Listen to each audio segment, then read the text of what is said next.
And now, Again, and I will pull up the slides. Oh, hi guys. Nice to see you. So, and we could just get in. And so what I'd like for the group, so many, I can't see any of your faces, except Autumn's beautiful face. But what I'd like for this to be a discussion and just chime in on what your experiences are for what you're seeing in home health or when you're care managing or working in skilled nursing or assisted living with people that have been diagnosed with COVID and now are having some issues. And so I'll pull up here my slides and we'll kind of talk through those.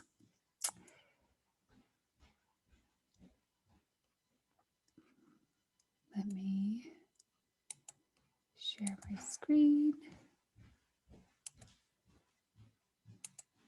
Okay, great. Everyone should be able to see that, right?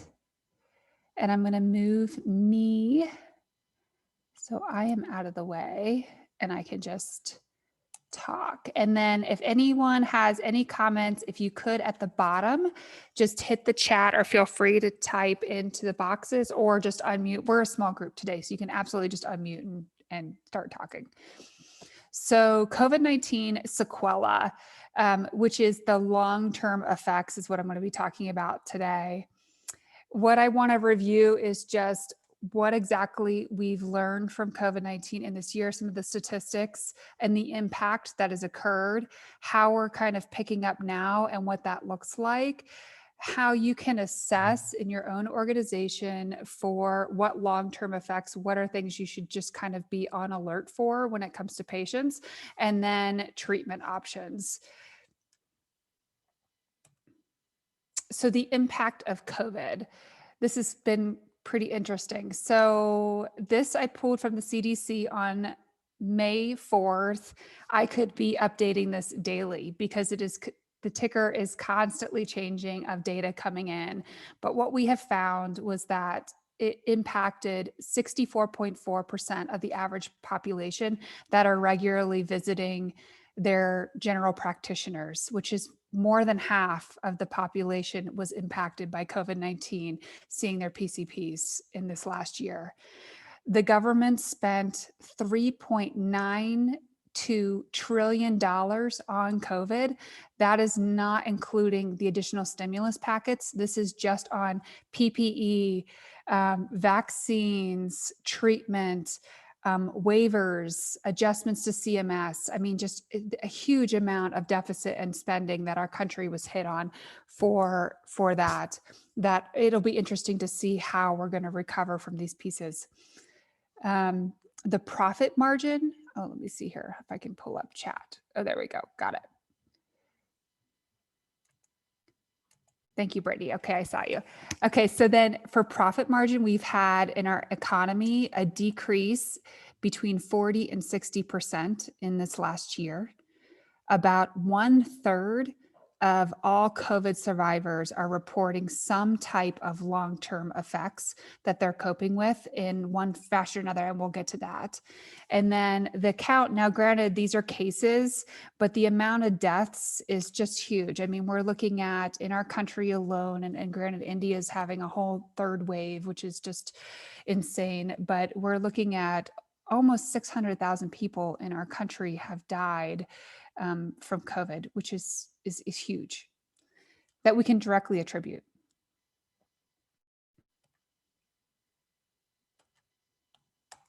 Okay, hold on. It should move out of presentation and go to the next slide. There we go. Okay, so despite the vast amount of utilization, the one thing that was interesting, and maybe we've seen it in other areas, right? So general surgery went down, and all of our electives. So our regular chronic conditions that people were managing decreased. People weren't going to the doctor because they were so afraid. So last year, our overall health utilization, even though hospitals were bursting at the seams of what it seemed like, was actually down 1%.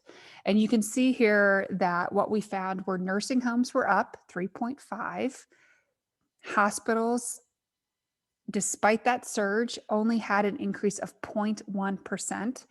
Lab, of course, from all the COVID testing was up 9.1, but all those ambulatory care centers, all those rehab facilities, all those outpatient care centers for oncology, surgery, you name it, was down 2.7%. And then our physician practices decreased their health utilization 3.8%. So there's just so many patients that were actually not seeking care during that time. And now we're going to be in a period of catch up. How are we connecting to those individuals during that period, and how are we getting them back into care, knowing that we've lost a year of people that were trying to manage their diabetes before, but were too scared to come into the hospital because of COVID.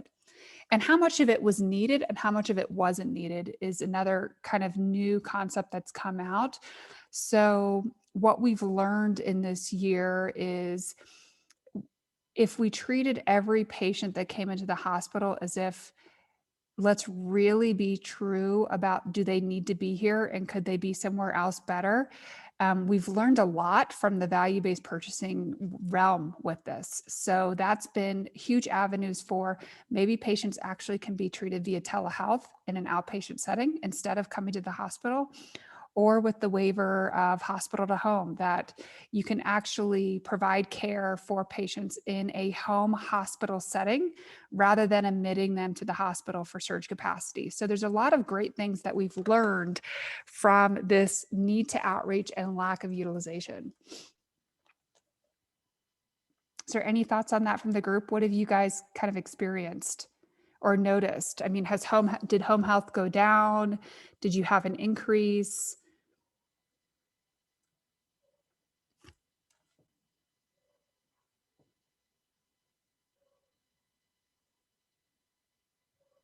Okay, I'll keep going. I was going to say, actually, Tiffany, I was at Nurses Network when all of this was going through last year with COVID. And at the beginning, we did have a significant decrease. We lost about 50% of our population, of our patients, just out of fear. They didn't want nurses in their homes, regardless of PPE. Everyone was very scared. So we did go about 3 months where there was a significant dip, but it did come back as we learned more in terms of home health. Yeah. Yeah. So, I mean, I think now people are, especially after vaccinations, they're beginning to feel a little bit more comfortable about venturing back in, looking at re-looking at electives, things that they put off for a year. What could they be doing? I think it'll be interesting to see how the health system responds to these endeavors. And you can see, even from CMS perspective, so many things that they said you could go to the hospital for, they're now saying you can go to an ambulatory surgery center for. So the response of what we learned during this year is really going to be shaping our future. And Tiffany, I was going to share, I was initially a little bit surprised to see that the nursing home statistic was up. I was thinking about here at the peaks, that we were hit pretty hard with our census in the early phases of COVID. I would say almost maybe even the first 6 months. But now that I'm reflecting on it, I think that the isolation of the geriatric population at home became so just kind of intense. And so people started coming in about halfway through COVID, even when we didn't have groups open and whatnot, just in order to, I think, have some more community support, even though it was still isolated. Yeah. Yeah. I looking at, we saw that there was just facilities that were bursting at the seams. I think of Washington, for instance, their hospitals were at capacity. And so their skilled nursing facilities were taking a lot of that overflow for high acuity. So I think that impacted and varying levels of that 3.5%. And plus, we learned there were certain states in the middle of our area, so Iowa, Idaho, where they actually just don't even have a lot of hospitals. So many of them prior to this had started closing down. And so when we reached this surge capacity, there were like 3 or 4 major hospitals in the entire state that they were able to send patients, and the rest of these areas were having to fill up this load, which is just crazy. So what is sequela? Which this is an interesting word, and didn't realize this is the actual definition of what long haulers is. But a sequela is a residual or late effect condition produced after the acute phase of an illness or injury has terminated. So commonly known as long haulers. So a sequela event is really actually anything that for a diagnosis that has been treated and it's complete, but you are still having some type of residual effect or after effects that they cannot attribute to a new diagnosis. It's attributed to the old one. And how this is impacting, so CMS is really tracking this now. So one, they're putting a lot of data around the COVID-19 diagnosis. They quickly put that in, which is the U07.1 code. There is contact exposure for potential effects because they don't know if you got the test and you had COVID or if you didn't. They're tracking to see, did you just have exposure with someone? You can code for that as well. And all this, they're really turning into actionable data for what this means. B94.8 for the home health world, that is a code that you can use for the sequela effect that is occurring of complications after COVID has cleared, but the patient is still having problems that require medical treatment and rehab. This has been interesting for the sequela piece because they're actually looking in now for how this impacts requirements for registering for disability. So CMS has been tracking this and looking at how can people apply for COVID-19 disability sequela. And long issues. Are they able to return to work? Some of the things that specifically we'll get into is the neurological deficits that people are having and continuing. How can they work and return back to an atmosphere after they've had this?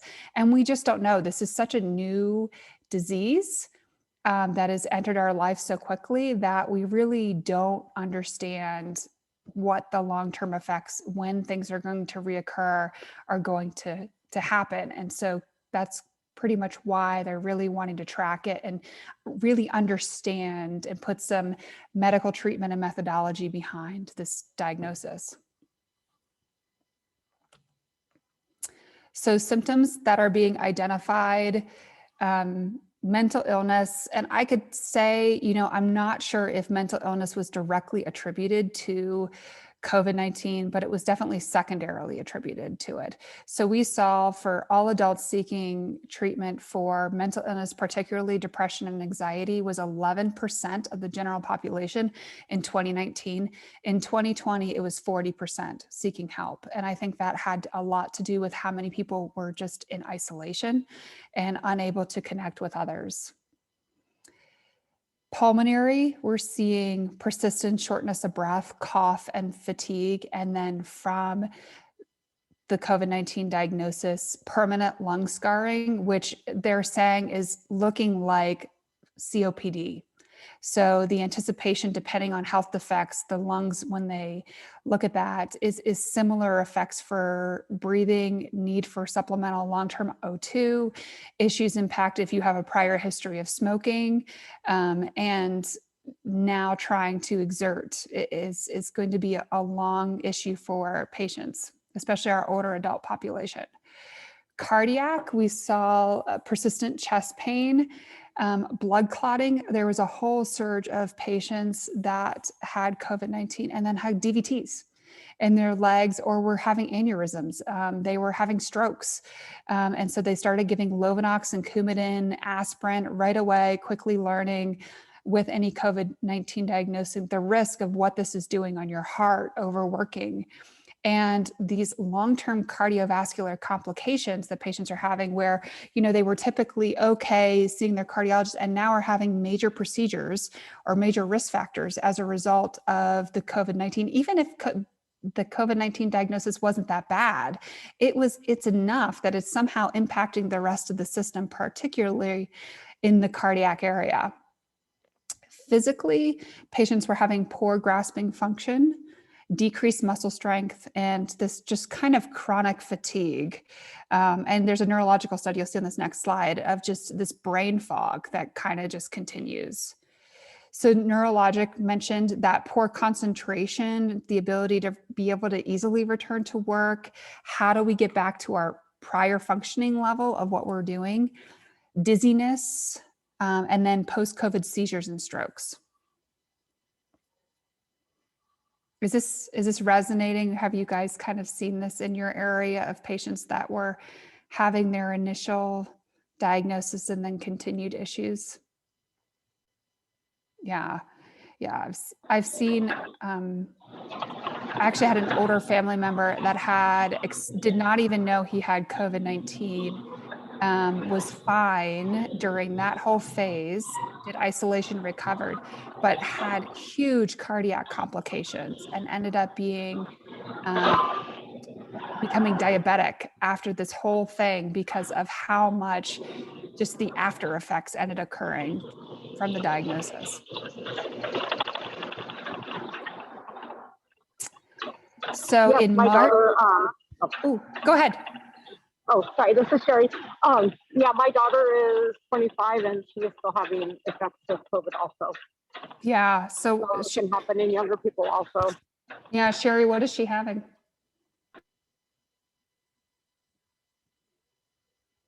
Oh, you're on mute, Sherry. Sure, her neurologist, she's been waiting 3 months. She can't get into her neurologist till June.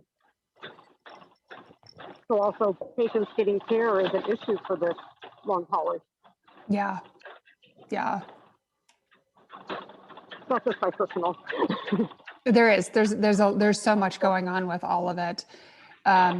So Northwestern University School of Medicine released an article March 2021 about the persistent neurological symptoms of cognitive dysfunction.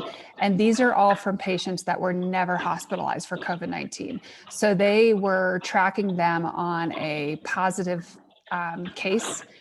And they were only seeking, the criteria for this study, and I included the link below, was they had some type of outpatient primary care or positive study, and they followed them, I think it was for a full quarter, to look at what symptoms they were experiencing post-COVID. And what they found was these were actually a wider range of individuals, but the mean age was 43 that were having a lot of these symptoms. Most frequent comorbidities were still identified 6 weeks after the resolution from any COVID symptoms. Oh, and there's someone that I'm hearing. I'm wondering if they could mute. Oh, Sherry, it might be you. Are you able to mute your phone again? Thank you. That's it. Yeah. Thanks. Okay. And then, so again, to where we're seeing that similarity is 42% of them reported having depression and anxiety issues. 16% resulted in new autoimmune disease. 81% reported brain fog. 60% were having neuropathy, so numbness and tingling in their fingers and toes. 85%, 6 weeks after, are still having issues with this chronic fatigue. And the interesting thing is there was really no correlation between the time of the disease and the subjective impressions of recovery. So someone could have had the disease and been clear and immediately were having these symptoms compared to people that were then starting to have them 4 and 6 weeks after the effect. And the progression of how long they're continuing to have this is just all over the spectrum. So there's no real clean cut of resolution of feeling like, 2 months down the line, I'm better. Some people are really still struggling with this. And that's where there's just a lot of research that's still undergoing of trying to figure out what is going on with this population that is still struggling from this.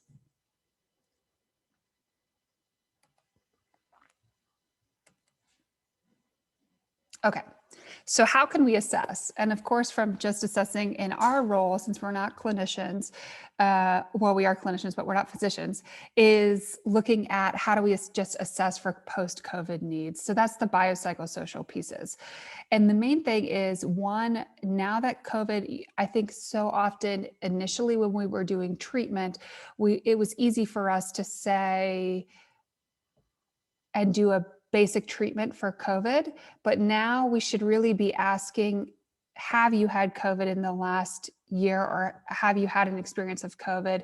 What was your diagnosis? What did that treatment look like? And really collect that story and information into their record so we can get a greater handle on what are they dealing with surrounding those factors, and how recent has it been? Has there been follow-up? So biologically, are we looking at pulmonary symptoms? And as I mentioned, similar to COPD, what are their room air saturations like? Are they having fatigue? Are they still on supplemental O2? What is their night issue? How is their sleep? Are they having apneic issues where we need to now look at getting them into primary care or pulmonology? Neurologically, are they having issues related to tingling in their fingers and toes? Are they having grasping issues? After that, what is their functional status? That muscular atrophy, is there swallowing dysphagia? You know, maybe if this was a bad COVID case and they were intubated, and they could still be having swallowing and dysphagia issues that we need to be assessing for. Psychologically, we know anxiety and depression are top of the list. So we should just be including that now with our screening. So doing a mental health check-in, how are you doing? Are you feeling down and depressed? There's the simple, you know, PHQ-2, PHQ-9, the simple assessments, the GAD for general anxiety disorder, to just see how are they coping and kind of coming out of this. What are they feeling since diagnosis that has now impacted them in some way, maybe metabolically? And then setting realistic expectations for recovery. I think it's hard when you go through anything and 6 weeks after you still feel sick. So if you can imagine being in that patient's shoes of, why am I not better? I'm still going to the doctor. I still feel run down every day, and that just wears on you. And so creating some expectation and support for them, for knowing that that's okay. That's actually what a lot of people are feeling, and just level setting. And let's talk about where we are and what we can do from realistic expectations and what they need. Socially, what are their activities of daily living? How have things changed since then? Not only from a COVID diagnosis, but also just from when they had this period of isolation, how are they managing? And then the impact that this may have had on their household as it relates to obtaining food, their health insurance, how are they managing their medical bills? How are they getting out to get medical care? Transportation, all those things as resources have changed. And then how have the prior resources changed because of COVID that maybe they're needing now? So things that they didn't think that they were going to need prior to, that they're struggling with still at this time. And so actually just including this question in your assessment now, regardless if you're seeing someone for COVID or not, it's just a good time to be including that and asking how they're doing. How has this impacted their lives? And giving some space to just let people talk about it. Any thoughts on that? What are you guys seeing?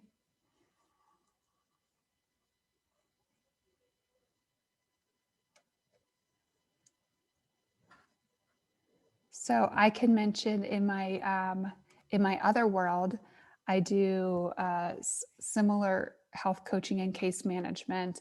And one of the questions I kind of always ask is just generally that, how are you dealing with COVID? And it's been interesting to hear what comes from people's stories. And it is not just their family, but sometimes it's now, or themselves having that diagnosis. Sometimes they weren't even directly impacted in that way, but they have lost a family member that they are still grieving and dealing with that, or their spouse or they have lost a job. They've had to transition to remote because they're afraid to go to work in person. They've had a year of kids at home, and that has been hard for them to figure out how to manage. And so there's just so many other ripple effects that has impacted us, not just the long haulers of the after effects. But just asking the question and seeing how people are coping is just a huge place to start and open the conversation to whatever it may be, saying, yes, I had it back in March. Okay, well, tell me, what was that like? Were you in the hospital? Are you still seeing someone now? Are you having any effects from it? How was your sleep? How was your diet? Are you getting out and exercising again? So just asking those questions to kind of assess and see how they're coping since that time. So treatment options. We know, and actually, we're all actually the right people in the field when I look at this list of folks. So there is rehab, and that's why there is a code that you can use for COVID sequela. That you can provide inpatient, outpatient, and home health services for patients that are still needing that even after the fact. And that's a great opportunity to even be educating primary care, because I think a lot of you guys probably get your referrals from primary care, and making sure that they're assessing and asking those questions. So creating some type of flyer or outreach to the primary care docs to say, hey, if patients are still having issues, we can go in the home and still provide relief and support under this diagnosis. Continued primary care support. So COVID wave may have gone through, but now there's all the after effects, and plus there's all the preventative stuff that we really probably weren't doing in that last year that we need to be catching back up on and making sure we're taking care of our patients in that way. There's so many more options now with telehealth and remote monitoring for full coverage that there is plenty of ability to do that, where patients don't have to come into the office, where they can be just connecting with their primary care or getting outreach from the office for that call. And so everyone here listening, it's really our job to be advocates for our patients and identifying what their needs are and how to get them access to those resources. And so, Sherry, even for you, neurology doesn't necessarily have to be an in-person visit. So your daughter could potentially go anywhere, depending on her insurance coverage, to get in and be seen via telehealth, especially for an initial assessment or something, just to at least get her started on that journey. And then, of course, case management and resource support. So understanding disabilities, additional needs, all the resources that have been out because of COVID, and those waivers that have come from utility bills, housing, meals. I know when I've been working with clients, a lot of stuff I've been able to find for just community resources because of COVID. So, electric bills, internet bills, everything has been waived, and they've at least created payment plans with interest-free for people to accommodate their new situations because of COVID. I haven't quite seen, they've talked about some of that stuff returning back to normal, but there's still been some opportunity where those waivers still exist for people in the community.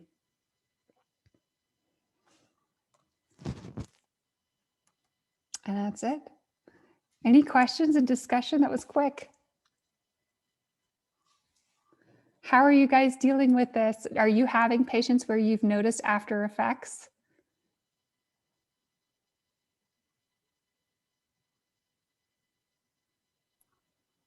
Hi, Tiffany, I can share. Definitely, especially on the psychological side, the concern about just some PTSD symptoms for sure. And then also working kind of more in the spiritual care realm, really seeing a lot of struggle in general just to make meaning of what's happening and try to make sense in kind of the grand scheme of things. So, and then of course the concerns for not only all of these different sequela effects that you've talked about, but even just catching COVID again. And so definitely seeing the concerns present. Autumn, that's huge. Actually, if just a gap, there is so much there, even understanding the cultural and spiritual piece of how people are impacted and how they resonate with just the general news of what's going on and coping with what's been happening in this last year and how they move forward with that and kind of re-enter back into society and what that looks like for them. Definitely, you know, and it's one of the things that I just think about, like what I found here at the Peaks is the ability to connect with each other, especially like just the support groups for those who have had, whether it was a family member or themselves went through something, that has kind of helped with some of the meaning making and the grief around it. Mm-hmm. Mm-hmm. Yeah, I found, you know, the people that had so many outlets that were kind of general coping strategies that they used prior to this, and when everything shut down, they lost so much of that social networking, even if it was passive, right? So going to the grocery store, just being around other humans, going to the gym to work out, one for your own physical fitness, but two, just to see others and be around. Even if you weren't striking up conversations, you were still getting out of the house. And how much of that people had shut down, and really learning to reopen and re-engage with others is a whole new piece.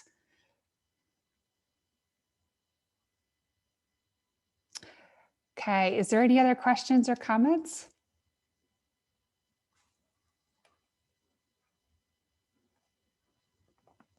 Okay, so what I would ask everyone to do is, let me stop share and find my mouse there. Great.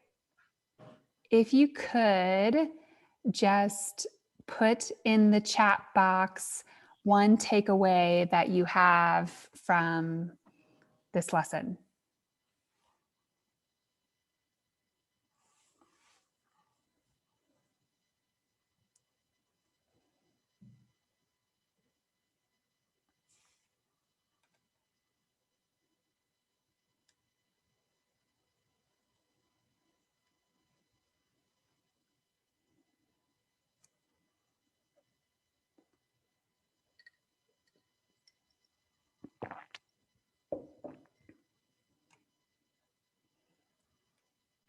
Thank you. I appreciate learning about the long-term physical effects. I'll read it for the recording. Additional resources to research. Great presentation. Thank you, Sherry. And just so you guys know, we typically will post this, and the PowerPoint is available, and it has the links on of all the research and everything that I pulled from, so the data sources. So that'll be on the NASGA website. So that's www.nasga.org, right? Yes. Okay.